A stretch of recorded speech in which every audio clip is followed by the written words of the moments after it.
क्या आपके पास कभी कोई नोट फट गया है या फिर जेब में पड़ा पड़ा इतना पुराना हो गया कि उसकी हालत खराब हो गई।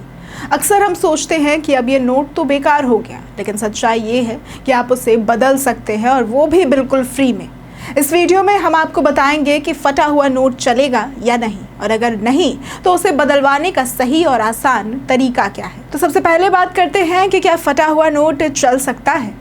तो अगर नोट में सिर्फ हल्का सा कट है या किनारा थोड़ा फटा है लेकिन नंबर और डिज़ाइन साफ नज़र आ रहा है तो ऐसा नोट बिल्कुल चल सकता है। दुकानदार, रिक्शा वाला या ऑटो ड्राइवर ऐसे नोट को आमतौर पर स्वीकार कर लेते हैं। लेकिन अगर नोट के दो टुकड़े हो गए हैं, नंबर दिख नहीं रहा या नोट का कोई हिस्सा गायब है तो उस स्थिति में ऐसा नोट चलाना मुश्किल होता है। अब फटा हुआ नोट कैसे और कहां बदले, इसका जवाब है कि आप ऐसे फटे या खराब नोट को किसी भी सरकारी या प्राइवेट बैंक में ले जाकर बदल सकते हैं। भारतीय रिजर्व बैंक के नियमों के अनुसार बैंक नोट की स्थिति जांचकर उसे बदलने के लिए बाध्य है। नोट को दो कैटेगरीज में बांटा गया है। पहला है सॉइल्ड नोट, जिसे गंदा या पुराना नोट भी कहा जाता है, जो समय के साथ घिस गया हो। म्यूटिलेटेड नोट, जैसे कि कटा फटा या फिर बुरी तरह से खराब नोट, जिसका एक हिस्सा गायब हो या फिर दो टुकड़ों में बट गया हो। बैंक कर्मचारी उसी हिसाब से नोट की वैल्यू तय करते हैं और नया नोट देते हैं। अब फटा हुआ नोट बदलवाने के नियम क्या है? तो नोट पर छपे दोनों सिरों के नंबर साफ दिखने चाहिए। नकली नोट बैंक स्वीकार नहीं करता। अगर नोट के दो हिस्से हैं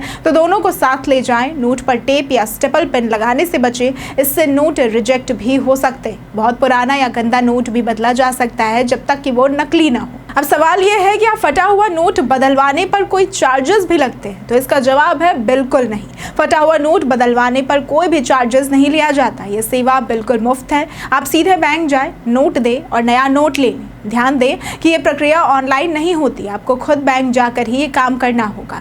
अब यहाँ पर जो सबसे अहम सवाल है वो ये कि ये जानकारी ज़रूरी क्यों है। तो अक्सर लोग ऐसे फटे नोट को फेंक देते हैं या दुकानदार से बहस में उलझ जाते हैं, लेकिन आरबीआई ने आपको ये अधिकार दिया है कि आप ऐसे नोट बदल सकते हैं, चाहे वो 10 का हो, 20 का हो, 50 का हो या फिर 500 का हो। हर वैल्यू का नोट बदला जा सकता है, बशर्ते वो असली हो और नियमों के दायरे में आता हो। अब हल्का फटा नोट चल सकता है, बहुत ज़्यादा फटे नोट को बैंक से बदलवाया जा सकता है, कोई चार्जेस भी नहीं लगते। टेप और स्टेपल से बचना है, दोनों हिस्सों के नंबर ज़रूरी है, बैंक जाकर ही ये प्रक्रिया पूरी होती है। तो अगली बार अगर आपका कोई नोट फट जाए या खराब हो जाए तो घबराए नहीं, सोचे नहीं, सीधे बैंक जाए और उसे बदलवा लें। अगर ये जानकारी आपको उपयोगी लगी हो तो इस वीडियो को लाइक करें, शेयर करें और चैनल को सब्सक्राइब जरूर करें ताकि हम आगे भी ऐसे काम की बातें आप तक पहुंचाते रहें। आज के लिए सिर्फ इतना ही। वीडियो में हमारे साथ बने रहने के लिए धन्यवाद।